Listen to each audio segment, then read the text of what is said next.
করি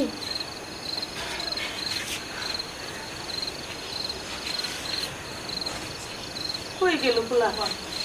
দুইটা ছেলে মা বাজান বাজান আমা কি খবর আমারে কো কো আমারে আরে তুমি তো পাগল হইছো কি লাগা হ্যাঁ তুমি তো পাগল কি লাগা পাগল হয়ে যাবে কি তুই কো বাজান তুই কো মা তুমি অস্থির হইও না। মানে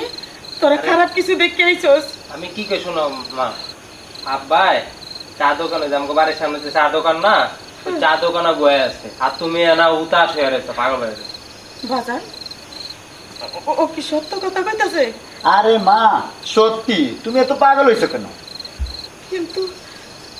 আমি যে নিজের কানে কেমন জানি একটা সন্দেহমূলক কথা বললাম তাইলে এইটার কি খবর আমরা দেখতেছি, দেখি আরো খুঁজে দেখি কিছু হয় কিনা। টেনশন করো না, এই সেটা চল। টেনশন করো না তুমি খাও কি কর না না আমার পেটের পোলাপান আমি ওরারে গর্ভে ধরছি ওরা কি